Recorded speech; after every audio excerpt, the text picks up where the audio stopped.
One day in early September 1944, the news broke that the Finns and the Soviets had agreed to an armistice. At that time, I wasn't with the battalion, but was staying in the field hospital. The news spread like wildfire through the wards. Soon it became known that the Finns had been negotiating in Moscow for quite a long time behind our backs. The German Lapland Army was to leave Finland by the 15th of September. It came to us as a blow. How could we get out of Finland in less than 2 weeks? What if we didn't? A few days later, there was more news. The Finnish army was bound by the terms of the armistice to expel the German army from their territory by that date. To us, it seemed inconceivable that our brothers in arms would turn their weapons against us. Oddly enough, our friendly feelings for the Finns remained almost unchanged, and so did our great respect for the brave people who in 1939 preferred to wage war rather than submit to the intimidations of the Soviets, as the Baltic states had done. After all, both our peoples were bound by history and geography to stop the Bolsheviks' expansion to the west. Hadn't we fought bravely side by side all these years against our common enemy? In my ward was an engineer sergeant with a puncture wound on his upper arm, one of the boatmen who had steered the assault boats across Senazero and had been decorated with the German Cross in gold, a medal for valour ranking between the Iron Cross First Class and the Knight's Cross. He thought our prospects of winning the war had become more than doubtful, and said so quite frankly. He found it quite reasonable that the Finns would quit as long as there was an opportunity for them to preserve their own national existence. Who were we to blame them? He asked. In the leisure of hospital life, however, we had a lot of time to speculate on our future. If the inconceivable should happen, wouldn't we be utterly exposed, in particular our division, at the south flank of the German Lapland Army, and dangerously isolated, even from our own troops in the Arctic? Weren't we in for a losing battle? Or could we possibly survive somewhere in the vast regions of the woodland, fend for ourselves as individual battalions or regiments? As a Jaeger regiment, we could perhaps live on game, mushrooms, and berries like Indians. We knew, however, that the noise of the weapons had driven all game from the woods in recent years. Maybe we could keep cows and sheep, organise some sort of stock farming, and wait in seclusion for the war to end. Our imaginations knew no bounds, but never in our talks did the thought of surrender enter our minds. We knew that the Finnish option was not for us. For us, it was either victory or unconditional surrender. This choice was the grim truth, since the Allies had announced their war aims at Casablanca, and thus had rendered the war total. There was no choice but to carry on, one way or another. We soon realised that we couldn't stay in Lapland for long. Somehow, we had to fight our way back home. In spite of all the uncertainty, I was enjoying my vacation in this clean and smoothly run lake resort. At night, however, lying awake in the dark and thinking of the battalion that soon was to disengage from the enemy, my own disengagement from our position out there between the two lakes 1 week earlier, went through my mind. I had awakened from a wild dream. The night between the Senazero and Yeletsozero had been clear and chilly. I felt a pain throbbing in my right ankle and rising up my leg. It had become worse overnight, although I had loosened my boots before lying down. I could not remember having them off during the last 5 weeks. When I started trembling, feeling really silly about it, it slowly dawned on me that I had a high fever. The next thing I found out was that my left side was sodden. The water under the grid of thin poles we had managed to install in our rat hole for 2 must have risen overnight. Cautiously I crawled out, not too confident of what I would see when I took off my boot. But as much as I tried, it didn't come off. It was immovably stuck on my foot. Damn! I should have gone to see the medic days ago. But how could I have risked being sent to the rear and leaving my comrades just for a sore foot? Bing, sitting on guard 10 metres away behind our MG, turned round as he heard me swearing to myself. "Anything wrong? How is your foot today?" he asked in the subdued voice we had gotten used to on our standing patrol. "I'm fine. It's just that my ankle is twice its normal size. The pain is rising up my leg. I'm dizzy as if I was drunk, not to mention that I can't walk." He got the picture right away. "Hey, sounds as if you need some help. Let me get someone to take you to the medic. Come on, Take over the gun for a moment. It won't be long." He had come up and helped me crawl over to the gun. Walking upright was still dangerous here. "That doesn't look good. No good at all," the medic said when he had managed to cut open my boot and had taken a look at my ankle. "If this isn't operated on immediately, I can't guarantee your leg," he added gloomily. "Off to the field hospital right away." From then on, my memory is blurred. I was really ill by now. They put me on a litter, and somehow, later on that day, I found myself back at the spot I knew so well, the lakeside where we first had come across the assault boats and where we had brought back the wounded from the lake. There were more litter cases around. The ferry, still in operation, took us across the lake. On the other side, at the small post, I was strapped to a strange Finnish means of transportation. Primitive, but, as it turned out, highly convenient. A flat rectangular frame of young spruce poles, its top ends sticking out as thills, was harnessed to a mule, while its lower ends rested on and were meant to be dragged along the ground. In the middle of the frame a stretcher was mounted, its reclined position forming an obtuse angle with the frame. I barely noticed the mule getting a slap on its hindquarters when it started off on the trail into the woods, all by itself, and obviously quite familiar with its job. So, all alone with the mule, I found myself trailing over the soft ground, the flexible frame gently swinging up and down in a steady motion, while I watched the vivid mixture of green conifers and colourful foliage gliding by like a film on Karelian Ruska. The later trip on the road in an ambulance was dreadful. The vehicle jolted up and down on the worn wooden planks, intolerably increasing the pain. We reached the field hospital in the evening. The doctor opened up the abscess and removed a great deal of pus. A field hospital is, in comparison to the front line, a news centre. Hardly a week after the news of the Finnish-Soviet armistice was released, we learned that a detailed contingency plan had been prepared for the German Lapland Army to withdraw through Finland to the far north, where it borders Norway. Under this plan, our division would cover the army's southern flank, which would be open to any conceivable action of the Soviet and Finnish forces, and which in the beginning extended over a range of 300 kilometres from the eastern front lines to Oulu by the Gulf of Bothnia. In fact, our division was to form the army's rear guard on its march to the Norwegian border. In doing so, the two mountain infantry regiments, 11 and 12, were to alternately displace or leapfrog past one another along the route. The other units of the division were to be kept at the disposal of the Lapland Army. Of the huge distance to Norway, we had only a vague notion. The distance was some 900 kilometres, as we were to learn, step by step, in the coming months. The large wound at my ankle, once sewn up, healed quickly. The field hospital was already busily preparing for displacement westward to Kuusamo. Before we left, I wanted to look at Berger's grave in our nearby division cemetery. The sergeant went with me. When we got there, we found a detachment occupied with taking down the live runes of birch from the long rows of graves. In one corner, they had already begun to work the place with heavy equipment to remove all signs of its former dedication. In the course of our withdrawal, as in the course of any military retrograde operation, it was only natural that we would destroy any of our installations that could be of use to the Russians, particularly lodges, cabins and bunkers that had enabled us to survive in winter. We knew that Vive were not prepared, though, for what we had to see now. They said it was a measure of safeguarding the peace of the dead after all our troops had experienced in the Russia campaign. But watching the scene, our hearts were full of grief and despair, soothed only by the promise to those left unnamed in foreign soil. You shall never be forgotten. When I got back to the battalion, it was already well on the way to Kuusamo. I met my comrades at a small place called Tukala. 1 week after the armistice, the division withdrew from its positions between the northern flank and Kiestinki. Under the cover of darkness, our battalion had slipped out of its bunkers, foxholes and burrows, unnoticed and unmolested by the enemy. We were in trouble when it was our regiment's turn to be the rear guard on the road from Kiestinki to Kuusamo. Somewhere in between was Tukala, a small settlement on a peninsula near the road some 40 kilometres west of Kiestinki.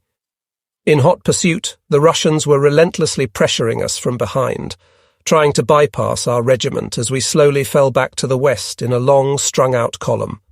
As long as the wilderness on both sides of the road receded far enough and the view widened, the men in the columns felt relatively secure. Most of the time, however, when the woods and the thick underbrush closed in, a funny feeling crept over them and stirred their hope the regiment's rear guard wouldn't let itself be bypassed. Nevertheless, as it happened, on the night after I rejoined my squad, the Russians outflanked us and managed to set up 2 roadblocks, west and east of Tukala, respectively. Thus, the regiment was cut off from the division, and, as if that wasn't enough, it was split apart. From my position overlooking a deep ravine with a bridge at the bottom, I had a view of the road winding westward up the opposite slope. Somewhere up in that wooded terrain, the Russians had ensconced themselves in blocking positions on the road. Repeated attacks from our side failed to achieve a breakthrough. Indeed, at that time, the regiment was fully occupied with trying to remove the other roadblock east of Tukala to link up with the cut-off rear guard. From the noise of infantry weapons, we imagined it was over there that the real fighting was taking place. The longer it lasted, the more we became aware of how uncertain our chances were of getting out of this precarious situation. Hours passed away. Was our withdrawal already ended here, deep in Russian territory? Finally, the firing behind us died out. We learned that the rear guard had broken free and that the regiment was reunited. Soon, preparations for cracking the western blockade became visible. Several Jaeger companies arrived and crossed the bridge to reinforce the units opposite the roadblock. My gun crew was ordered to strengthen the northern flank of the bridge. On my way down, I spotted 2 2-centimetre quadruple flak wagons rushing westward over the bridge. Meanwhile, it was clear that our attack was directly imminent. Suddenly, I spotted our battalion in the sidecar of his motorcycle among the general bustle, giving orders, shouting at the men by the road, and organising the breakout. Although we were in a critical situation, the presence of the battalion in our midst and his visible, resolute leadership conveyed a feeling of confidence to all of us. The 2 2-centimetre quadruple anti-aircraft guns opened fire on the Russian positions on the road. At the same time, 1 Jaeger company went through the woods on the side and pushed into the Russian flank from the north. At that same moment, the frontal attack began along the road. 3 companies stormed forward in a single thrust, the battalion in front firing from the hip like all his men, sweeping them along until the Russian positions had been overrun and knocked off the road. Vive followed, immediately securing the flanks against counterattacks by the Russians who had withdrawn into the woods. Meanwhile, the main force of the regiment flowed westwards behind us. It was a complete success. As we marched out of the pocket, we were received with a standing ovation by a battalion of Regiment 12 that had been rushed back for support and was now resting on both sides of the road.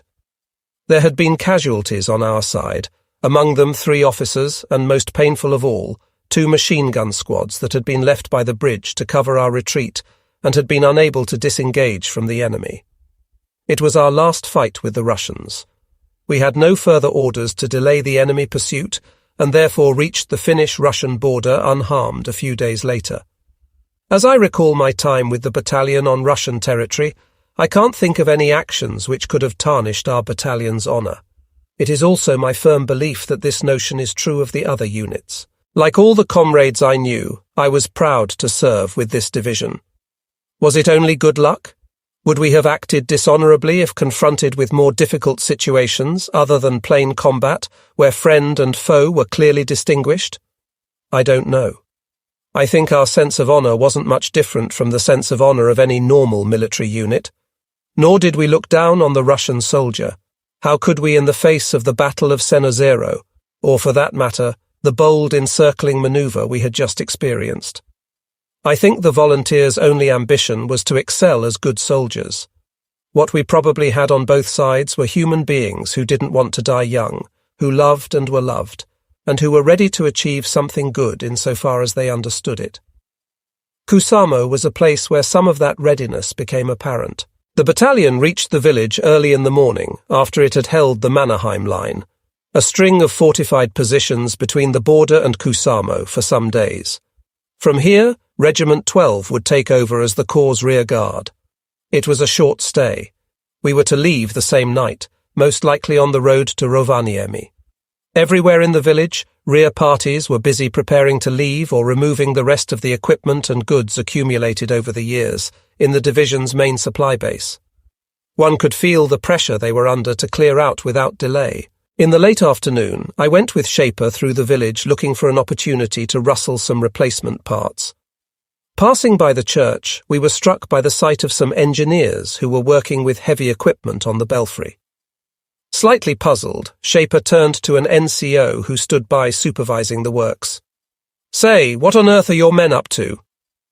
"Taking down the bells from the belfry," he said in a matter-of-fact way without letting his men out of his sight. "Why is that?" Shaper asked, surprised.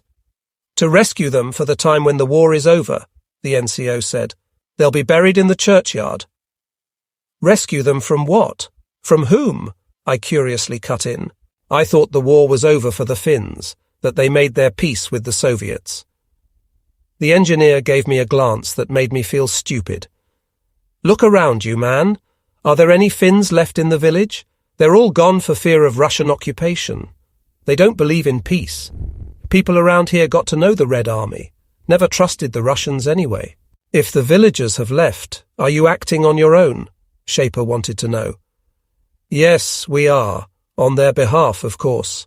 Maybe they'd have taken them down themselves if there had been time and the means.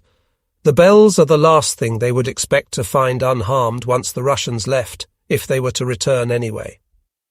We walked on, pondering over what we had just seen, when, suddenly, a passing motorbike swerved around in a sharp turn and came to an abrupt halt right in front of us. An officer jumped out of the sidecar, and at that moment I recognized Manhard's features under the Jaeger cap.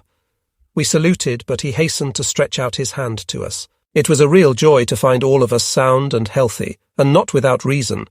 We had last seen him going into the Cenozero pocket, after all, while he said he had heard about the regiment's escape from Tukala. "Tell him all about it," Shaper said to me before he trudged off to continue his rustling. He let me off for half an hour. As it turned out, Manhard was in charge of the rear guard of the reconnaissance battalion and was about to leave the village. He was full of admiration for our battalion Hansen. The Tukala incident had been much talked about in Kusamo during our stay on the Mannerheim line. It was only now, listening to Manhard, that I fully realized how extremely dangerous the situation had been and how much it had depended on Hansen's initiative and skill that the regiment had been able to extricate itself from the deadly engagement. I was eager to show him what I had seen in the churchyard, not knowing yet that he had a part in the matter. I know, he said with a flicker of amusement in his eyes. "I'm not quite uninvolved. It's one of the things that kept me here for another day." He then told me that when he had seen all the village people clearing out, he had thought of a girl he had met there, a Lotta from Tampere, during a 3 days leave between Christmas and New Year's Day. They fell in love, quite out of the blue, and had 2 wonderful days together. They went out for long walks and sat by the fire talking. One afternoon, Manhard said, they were passing the church and heard a service in progress. The girl dragged him inside. Of the sermon he understood not a single word, but he was, he said, touched by the inviting, simple interior, the hewn logs for walls and the brass chandeliers shimmering in the candlelight. There was some singing, and when they left, walking by the belfry in the churchyard, they enjoyed the glistening snow and the chiming bells. Soon after the girl was posted elsewhere, he hadn't heard of her since. She must have lost his field mail number. Now, back in Kusamo on retreat and revisiting the church, it had struck him that the bells would be irretrievably lost if they weren't taken care of before the Russians came in. The next day, he went to see the commander of the engineers, who, fortunately, was understanding, especially after Manhard had stimulated his professional ambition by suggesting that maybe it was more to ask that he could possibly accomplish. I said it was a great thing to do, and that it said something about why we had been here all these years. "Don't put too much into it," he replied. "It's one of the few things we can do for the poor people without too much effort. Who knows what we'll be forced to do to them in the future if their army won't let us withdraw in peace? Do you really think they'll turn against us, now that the time for our retreat has run out? Well, it won't be long before we'll find out. I'm on my way to Kemi. My battalion is stationed now between Kemi and Oulu. How come? It's not the direct way to Norway. Yes, but the High Command is worried about the area down there. They think the terrain makes it likely that the Finns will build up a force for a major action against our south flank. You seem to be quite well informed. People like me wouldn't know about that, I remarked. He laughed. Come on now. I'm just a humble frontline officer, not much different from you. It's just a coincidence that the other day I met someone higher up who let me have a glimpse of the overall situation. He had first-hand information about the strong pressure the Russians are putting on the Finnish command to drive us out of the country. I heard some details on our contingency plan as well. It's dubbed Burke, by the way, and he told me how important our rearguard mission will be for the southern corps of the Lapland Army. So, what's his judgment on the plan? Can it be done? He said it's never been done before in military history, but he is confident. Much depends on how things develop in the Kemi area. We were back at the church by now. In the meantime, they had managed to haul down the bells, which were lying on their side by the tower in the churchyard. I recall Manhard saying as he looked up at the empty belfry, I hope I'll return to this place with the girl one day. The 2 bells, buried in the ground, are my token. When in that instant our eyes met for a short moment, however, both of us saw the fright in each other's eyes and the ambiguity of what he had just said. His driver pulled up with his motorcycle and we said goodbye. A few hours later, dusk had fallen on the village. The battalion was formed up in a square. Hansen's husky voice sounded over the place. Kameraden, tonight we are beginning a long march. It will last for months and will not end until we have reached a seaport by the Arctic Ocean. As you know, he continued, Finland's capitulation has left us without choice. We have to withdraw from a country that we helped defend against Bolshevism, our common enemy. Finland's eastern border stretches over a fine speech. But a bright spot? I don't know. Can't see it that way. Have you by chance any idea of the distance to the next port by the Arctic Ocean? 800 or 900 kilometers, or maybe 1,000 if detours are necessary. And with every step, we'll be getting further away from where we actually want to go. And what do you think the Finns will do? Do you really share the battalion's opinion? How should I know? I would expect them to reckon that the less they disturb our withdrawal, the better for both sides. Wishful thinking, I'm afraid. It's rumoured that the Finnish units are now being supervised by Russian commissars. So imagine the Finns, being under that pressure, using their motty tactics against us. For that's what the Russians want them to do. The Finns certainly know their way around better than we do. I left the implied question unanswered. After a while, Heinrich continued, even more gloomy. It'll be snowing before long, and before you know it, we'll be in heavy frost. Soon you'll be without a roof over your head. No village as far as we can march in one day. No huts, no nothing in this forlorn country the farther we go north, and the Finns will always be close on our heels. Come on, Heinrich.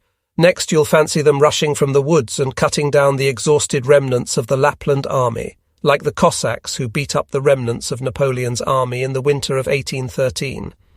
I don't believe we are in for that sort of thing. We aren't a motley crowd of mercenaries on the run, but a disciplined unit with powerful fighting strength and good leadership. Quite a difference, I'd say. We'll see. I wish you were right. At least you won't deny that the test is still ahead of us. And what if we reach the Arctic Ocean? At best, we'll embark on one of those troop ships. And what then? I'll tell you. We'll have to make another 1,000 miles, or what have you, across the sea with the British Navy waiting for us where we don't expect them. And the alternative is to walk on the road. I dare not even think of it, with all the fjords and high mountains in the polar night. Really, I admire your knowledge of geography. One would think you'd been all around there before. Well, I haven't, he said flatly, but geography always was my favourite subject at school. I wonder what comes next, I said, somewhat irritated. I'll tell you. Hansen said he'd bring us safely home. Let's cut out the safely for a while. But then, what eventually will home be like? Probably as soon as we'll have arrived there, we'll be sent to the Eastern Front. And if we're lucky, it'll be the West. If, on the other hand, neither happens, then it's the worst case, for then the war will be lost before we get home. Now, really, your pessimism comes close to undermining morale. I hope you won't be running around with that kind of talk. My dear Johann, I wouldn't think of talking like this to anyone else. But why should I spare you what I think is likely to come? I don't run away from it either. There must be some who are strong enough to face our prospects in less rosy colours, so they won't collapse when things turn out the way I said. Some who are indispensable for keeping up the troops' morale. He looked at me, expecting a comment, but I could only offer him a nod. Our talk ended there. Silently, we marched on in the dark. The steady motion of our steps and the muffled noises of the pack animals and their equipment was somehow reassuring. He had taught me a little lesson, and I had seen that there was a hard core in him I had not sensed before. I wasn't too sure I could find the same within myself. The battalion reached Kittila late in October. 4 weeks and 250 kilometres of marching were behind us. We had crossed Finland from east to west and were already far beyond the Arctic Circle.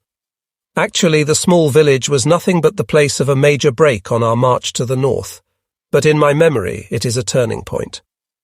From then on, my own perception of the war changed. It was there that I was told of Manhard's death and of the bitter battles between former brothers in arms down by the sea at Tornio and at Kemi earlier that month. The telling of Kittila, therefore, is telling a tale of sadness and of doom, of broken words and dying hope. On the day of our arrival, the division's support echelon was just about to move further north.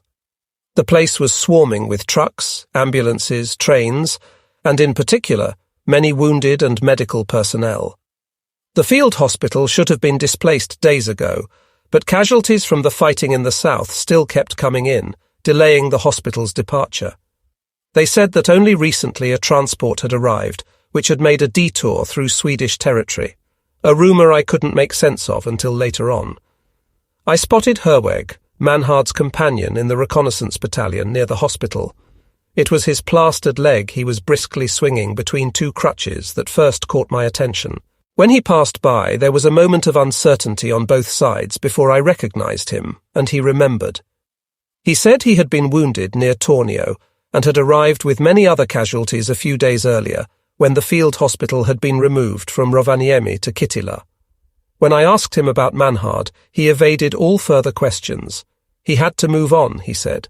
It was urgent, and couldn't I come to see him in the evening in the hospital? Since Herweg had so abruptly broken off our encounter, I was left in a state of alarm. Tornio? I remembered that name mentioned some weeks ago.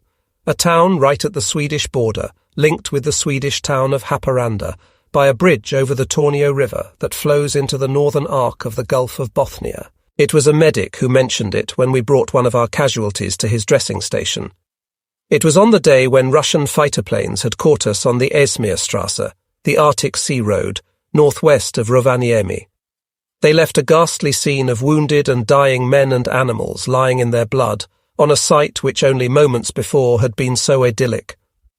As we waited for more ambulances, a medic told us that the Finns had captured one of our hospital trains at Tornio and that fighting was going on there. Now I recalled this information, which then had caused great bitterness among us. To capture a hospital train, cut off from overseas transportation, and being about to turn to a new destination in the north was the last thing we would have expected from our former brothers in arms. The action seemed quite unnecessary for any conceivable purpose. Later on, there had been more bits of information confirming Manhard's forebodings. Strong Finnish forces had landed at Tornio early in October, and more troops were moving up from the south, using brand-new German assault guns, delivered only that summer and thrown into the battle against the Russian offensive in South Karelia. Our supply troops had been forced to abandon the area, and combat troops were sent in, the reconnaissance battalion among them. The casualties on both sides were said to be heavy. In our own battalion, all of us by then realized the Finnish troops had become our enemies. It had been only a matter of time before they would attack our units, forming the southeastern flank of the German army in retreat, to destroy at least its rear guard. Yet, instead of withdrawing to the west as fast as possible as we had hoped, our battalion had to suit the army's time schedule and linger now and then in various temporary positions. Detained there, We would stare through our glasses into the woods and send out patrols to search the surrounding areas. So far, the Finns let our withdrawal remain undisturbed, but we never lost the feeling of being watched. Eventually, at Rovaniemi, we had slipped over the bridge shortly before it was blown up, past the lines of our sister regiment, glad to leave the terrain behind where a major clash with Finnish forces was most likely to occur. Eventually, it was Regiment 12 that first crossed swords with the Finns, for them an ill-fated venture that delayed the regiment's progress for no more than half a day. On the road to Kittili, our battalion had increased the rate of march to gain time. It added to the strain of our daily exercise, 30 kilometres on average. True, we were travelling lightly, carrying only our rifles and submachine guns, while the machine guns and the ammunition were handily strapped to the backs of mules, our faithful companions who trotted along among us. The weather had turned bad, however. It rained and we had frost overnight. The winter, however, was late that year. As yet, there was no snow on our way to Kittila. We saw only a few hilltops wearing white caps. Herweg was waiting for me at the entrance of the hospital. Signs of dissolution were visible everywhere. We squeezed through a narrow corridor and a small room, poorly lit by some carbide lamps and full of stretchers with wounded. In between, medical personnel, overworked but quietly efficient, were going about their duties. The sombre atmosphere matched my apprehension. Herweg led me to a quiet corner to another casualty, who turned his back on us and was sitting on a wooden box, reclining against the wall, smoking, his right shoulder and arm in plaster casts. The wounded man turned. "Hey, Alte, what the hell are you doing here?" "Good to see you," he said, cool as ever. "I knew you'd come. Herweg told me." He stretched out his left hand. "My arm got worse, I'm afraid," he said with a forced smile. "I thought you were on your way home long ago," I said, sitting down on another box opposite him, while Herweg took a seat beside him. "Well, I ain't. It's only part of the story you've come here for. I'll tell you later," he said, and turned to Herweg. Herweg took out a pack of cigarettes, offered me one, and fumbled one out for himself, very slowly and awkwardly. There was a pause while he kept staring at the ground and took long draws from his cigarette. "What happened?" I broke the silence. "He's dead, Voss. He fell in a raid at Tornio 3 weeks ago," he said in a low voice, as if trying not to hurt. "I wish I had better news." It was as if I had known all the time. As we took long draws, our cigarettes glowed in the dark, a darkness much like our own gloom. "It was his own idea," Herweg continued. "Of course, afterwards it's always the same question. Was it inevitable? Couldn't we have done better? I can only say it was his way. He wanted to do it. He said to me, 'Let's get them out of there. They are wounded. They can't help themselves.' It was the wounded, the transport the Finns had captured, who were his main concern at the end." "I take it you were with him on the raid?" "In a way, both of us were," the Alte cut in. "Herweg was with the patrol, and I was on the transport." "How is that? You said the transport was captured," I said. "Come on, tell me the whole story, right from the start." "As you probably know, we, the reconnaissance battalion, were stationed between Oulu and Kemi in September," Herweg began. "At the end of the month, a violent storm broke loose that lasted at least 2 days. Remember? It wasn't quite over yet when the Finns landed at Tomio. Over the next 2 days, more of them arrived and seized the town. Until then, we still had been on rather friendly terms with the Finns. As far as I know, the local commanders at Kemi arranged to keep the road and the bridges clear for our withdrawal. The fresh troops in Tomio, however, changed the situation entirely. They had already snatched all supply depots and trains and kidnapped that casualty transport of ours. No doubt they were up to a lot more monkey business. Something had to be done." "It was a hospital train, wasn't it? We've heard about it," I put in. "No, it wasn't," the Alte said. "We had already left the train and were about to start north by a convoy of our own trucks and ambulances. So, 2 days later, as part of an army combat group, we mounted an attack to regain Tomio," Herweg continued. "It soon became a nasty fight, artillery, direct fire and mungos on both sides. The Finns fiercely resisted by taking advantage of the place and firing from all the barrels they had. We, on the other hand, came down from the hills, blasting our way to the edge of the town, and from there advanced house by house. Our main target was the road to the north that had to be cleared. Slowly, over the day, we managed to take it, but our casualties were terrible. Orders came for us to stop, to hold our present positions, and to secure the area to the south. And right then, almost by chance, Manhard, who was searching the area with his glasses, spotted the casualty convoy. German vehicles, mostly Red Cross, were exposed to our view through a gap in the wooded terrain. He pointed in that direction, and then I too saw them through my own glasses. The vehicles, about 10, were assembled in a grove on the peninsula, the Finnish beachhead. "What do you think?" he said to me, and from that look of his I knew instantly he had already made up his mind. "Herweg," he said, "pick 7 men right away. Make sure all have submachine guns. Get 1 machine gun and some hand grenades. As soon as it's dark, we'll go get 'em out of there." The way things had developed, it didn't look as if we were going to throw the Finns out of the beachhead. Only a quick and determined raid could do the job of rescuing our wounded. Otherwise, they would be moved out of the area and be lost, ending up imprisoned somewhere in Siberia. "Speed and resolution," Manhard said, "is our only chance." Herweg lit another cigarette before he continued. "We got permission for our operation and departed as soon as it was dark. We reached the beach unnoticed and then stole along the edge of the wooded terrain on high ground towards the peninsula. Our plan was to eliminate the Finnish sentries and, assuming the convoy was ready for departure, immediately make for the road. We were about 300 meters from the vehicles when we stopped, and Manhard went ahead for close observation. We were to follow his flashlight signal. I watched him through my glasses, a lonely figure, first stalking, then crouching across a wide, bare stretch that extended towards the edge of the grove. Then it all happened within 1 or 2 minutes. Somehow the sentries must have heard a noise or seen him. A flare went up, exposing the dark figure on the light sand.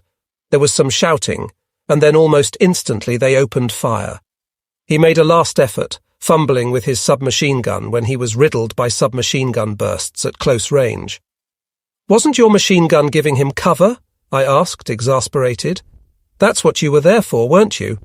"No, we couldn't unless we used the convoy itself for a target." He shook his head in despair. "Really, we couldn't help it. It was only when they came forward from the vehicles and were closing in on him that our machine gun opened fire. But then it was too late." "Then you left him there. How did you know he was dead?" I asked. "I can assure you, he was dead right away," the Alte cut in. He began his own extraordinary story. "Death must have come instantly," he said. "He saw it all from the moment the flare was fired, and he peered out from the back of his truck." But Manhard hadn't died in vain. Using the momentary confusion of the sentries, the Alte and the ones who could move about managed to regain their weapons and eliminate the guards. In no time the transport leader, a medical doctor, had given orders for a quick escape, and their vehicles thundered towards the road. From their trucks in front and in the rear, the ambulances with the seriously wounded going in between, they broke all through the general confusion, wildly firing at anyone trying to stop them. To get the transport out of the danger zone as soon as possible, their doctor steered them straight to the bridge across the river, which they managed to reach unharmed. A little later, they were safely in Haparanda on the Swedish side, complete with all their casualties, trucks and equipment. "What happened to Manhard's body? Did you see what became of him?" "No, we didn't," Herweg replied. "I'm sorry. To recover his body would have meant suicide. I'm certain the Finns gave him a decent burial." I said that we simply had to believe that and wished Manhard had known that his mission was fulfilled. The Alte continued his account. He and his comrades were received very kindly and treated generously on the other side of the border. Swedish doctors took care of them, looking after the serious cases in an exemplary manner and having them transferred to Norway by rail. The rest of the casualties were allowed to return to their units. They kept their weapons, were supplied with gasoline, and were accompanied by 2 Swedish doctors on their way to the north along the border. Somewhere at its lower course, they crossed the Munio River and reached Kittila only a few days ago. More than an hour had passed. I had to return to my quarters. I said goodbye and good luck to the Alta. Herweg was seeing me out when he was approached by a medic who said that he, Herweg, was to be on the next transport that was to leave in an hour's time. So there was little opportunity for a word I wanted to have with him alone. I just learned that he and the others on the raid returned from their mission at Tornio unhurt, and that he had been wounded somewhere between Torino and Kemi some days later. The Finns, he said, had attacked Kemi with strong forces from the south, and at the same time from the islands off the coast. They didn't accomplish what the Russians had wanted them to do, though, which was to cut off and destroy the German combat group in that area. Again, the fighting had been ferocious and caused heavy losses on both sides. Kemi was said to lie in ruins. When I returned to my quarters, I found my comrades drinking cognac. They were having a great time. For once they had a roof over their head, and tomorrow was another day of rest. I joined them eagerly, glad to be in their midst and feel their warmth. The cognac soothed my sadness and let a painful notion slowly disappear that had begun to form in my mind, that this war, as probably all wars, was having its own way, paying no heed to high principles, aims and rules, and even less for those living by them. For this reason, the best would die first. Before I write about the events at Muonio, I must come back to Manhard once more. The subconscious is strange. It makes us do things for some hidden purpose, and in the end lets us discover things that are full of meaning. After I wrote about Manhard's death, I leafed through a tiny English book of biblical passages our chaplain, in his concern about my salvation, had given me some days before. I happened to come across the verse of John, "Greater love has no man than this, that a man lays down his life for his friends." These words struck me at first for their mere beauty, but then I realized it was an epitaph for Manhard. If there ever were to be a tomb for him, sometime somewhere on the shore of the Gulf of Bothnia, this verse would be a proper inscription. It would, I think, reveal the true meaning of his life and death. It might even sum up the short lives of all the other volunteers who stayed behind. 2 years earlier, by the end of October 1944, I was far from finding consolation in the words of the Bible. It was perhaps something pagan and romantic with which I tried to ease my grief over what I had heard from Herweg and the AT. As we left Kittila behind again, a wide, triangular flight of geese, certainly the rear guard, rushed across the sky, shrill cries announcing their appearance, heading south without heed to borders and to war. And were we to sail without return, in fall your rush will be for us an amen. The cryptic words of the song lingered in my mind, and slowly clarified themselves as we marched on. Yes, I see, it's autumn again, and many of us were not to return from our tour to the north. Amen. The wings rushed and whispered, so be it. All the men on the march said, get on with your mission. Follow your call to duty just as we are following the call of nature. A few days later, we were back in combat. It began some 15 kilometers south of Muonio, where we had arrived after a 3-day forced march. The village is right at the Muonio River, which forms the border between Finland and Sweden. Here, the road from Rovaniemi-Kittila meets the road from Tornio, which runs all along the border to the north, from the Gulf up to the Norwegian coast. In those days, this road was our last way out of Finland, and it was full of troops on their way north. For the Finns, the junction was the last opportunity for a major operation against the German forces on their territory. For both sides, the place was of great importance. At that time, however, I didn't have a clear picture of the general situation, which I have reconstructed only now with the help of a map. As a squad leader, I only knew that Muonio in our rear was not, for whatever reason, to be abandoned before the end of the month, and that the place must be held for the few remaining days. Orders were that SS Mountain Infantry Regiment 12 was to block the road from Kittila against the east, while our regiment's task was to seal off the road from Laanio against the south. Throughout the day, we had seen the last units of the combat group coming up from Kemi-Tornio and passing through our line. Jaeger units, marked by the combat stress of the recent weeks, wearily marched on, and mountain artillery followed with their guns disassembled and carried by mules. Once in a while, even motorized vehicles passed, and then at last a Jaeger battalion of our own regiment, which we had relieved as rear guard. All of them would continue their march under cover of darkness toward Munio and beyond. There were hundreds of kilometers to go. As we built up the defensive line and moved into positions on both sides of the road, our gun crew's mission was to secure the battalion's right flank. "Right limit of fire, the Swedish border," Shaper had said, pointing to the blue line of the river on his map. To reach its bank, we only had to go about 1 kilometer through the forest. It was a reconnaissance patrol, though, for the Finns were thought capable of infiltrating along the sides of the road, even at this shorter distance. We stalked through the woods in a skirmishing line. The further we advanced, the more we became alarmed. The woods literally smelled of our opponents, who seemed to have been cooking somewhere ahead of us. Still, we arrived at the bank without enemy contact and found the hut we were looking for. We emplaced the gun there. Searching the hut, we saw that someone had been around only recently. There were remains of food and some warm ashes in the fireplace, but we didn't find any traces of troops. Outside, there was the river. A few meters down the embankment, it murmured over the water-worn stones on its way south, about 300 meters wide and probably not very deep. And then, as we looked over to the opposite bank, an idyllic, peaceful sight presented itself against a wooded background. A small settlement, red-painted cottages with white-lined gables and windows. A few people milled around after work, seemingly unaware of us.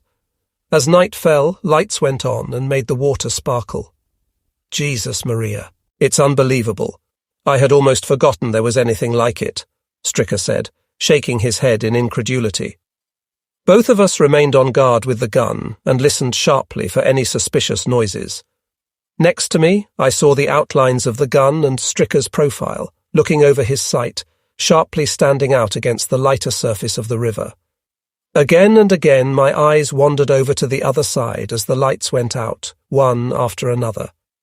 I thought of Peter Paul and his family, and of our togetherness at my grandmother's house. The fighting started behind us. Suddenly, 1 kilometer behind our line, small arms fire broke out. Submachine guns, hand grenades, short bursts by machine guns. At first, during a brief pause, we thought it was a false alarm, but then the shooting continued and grew more intense. So the Finns had managed to bypass us on this side of the road.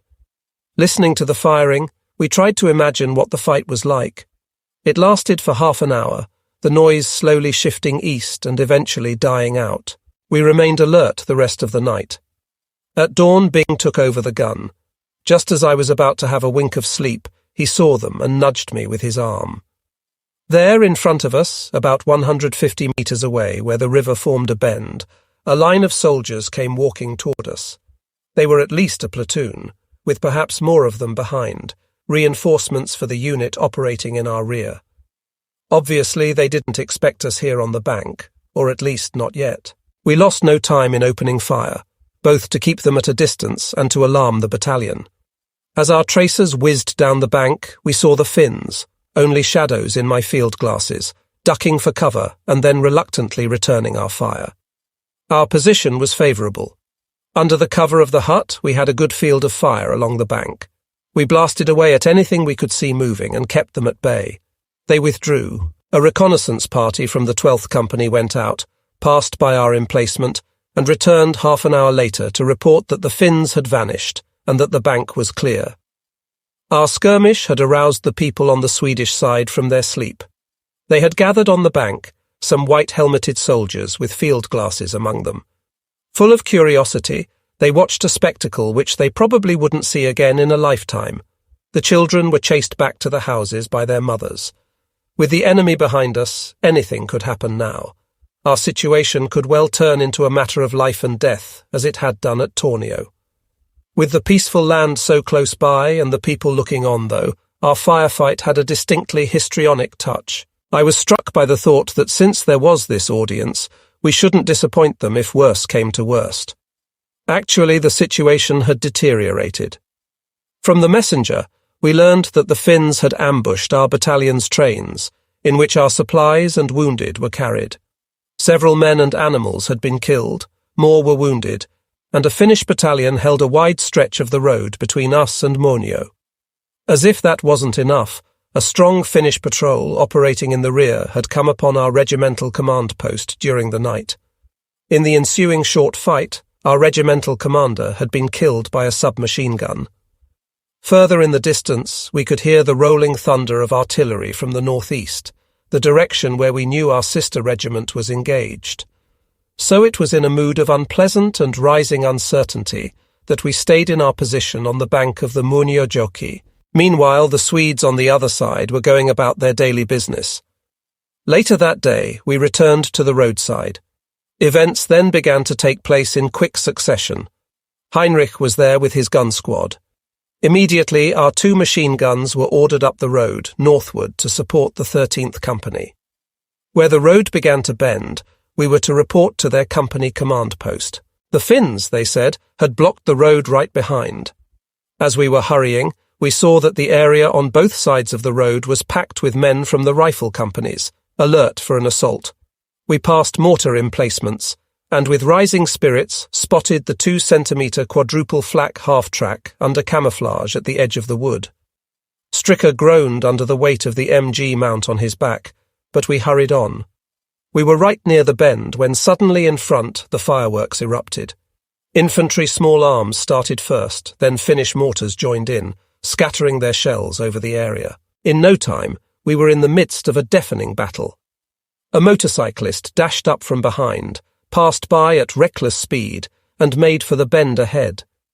Only then did we realize that the battalion had been kneeling in the sidecar, about to take control over a clash that had gone off prematurely. It was a sight all of us needed in these minutes before our attack. "Ein Mordskerl," Byng said admiringly, looking after him as he sped down the road without regard for the mortar shells. We were still looking for the 13th's command post when the battalion came rushing back, his motorbike skidding to a halt right beside us, the sidecar sharply swerving about. "Get your guns into position right over there," he yelled to us, rising in his sidecar and pointing to the ditches on both sides of the road. "And give the quadruple flak cover as soon as she's backed up here." We hurried over to the bend. No sooner had we mounted our gun in the ditch than the flak wagon came backing up.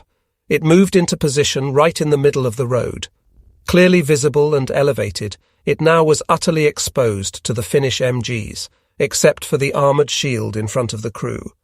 In an instant, the wagon was in a hail of tracer bullets. Now we recognised the Finnish positions from their muzzle flashes and the tracers, and immediately started hammering away with our gun to keep them down. At the same time, the quadruple cannon burst into life, pouring a gush of 2-centimetre shells directly into the Finnish positions. The gunner, seated in a chair that is part of the gun carriage, easily swivelled the gun at different targets, banging away in short, devastating bursts. In front, we saw the first men of the assault group jumping up and running ahead, keeping close to the edge of the wood, firing from the hip. The battalion turned up again, racing his motorbike down the road where the men were lying alert on both sides. I heard him yelling, "Boys, we're in for it. Come on now, let's give them hell." And then, in a single great thrust, the battalion broke through, the riflemen storming ahead and sweeping away all resistance they met on a stretch of more than a kilometre.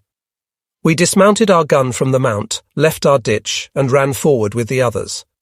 We then moved laterally in support of the parties pursuing the Finns into the forest, firing at random and thus securing the way behind us for the mass of the battalion that was pushing out of its trap. The Finns had withdrawn into the forest and up the hills to the east, while those on our side, the western side, made it to the river on the Swedish side to get out of danger. When we came to the riverbank, we saw the rest of them swimming and wading through the water. Who could blame them at this stage of the war? We let them go. On our way toward Muonio, we passed the spot where our trains had been ambushed that morning. It was a mess.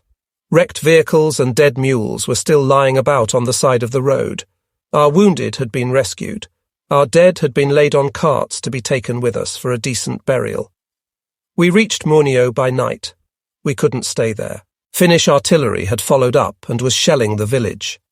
We bivouacked outside near the river, passing by our steaming field kitchens, which were waiting for us and preparing to hand out hot pea soup with bacon fat. What a feast!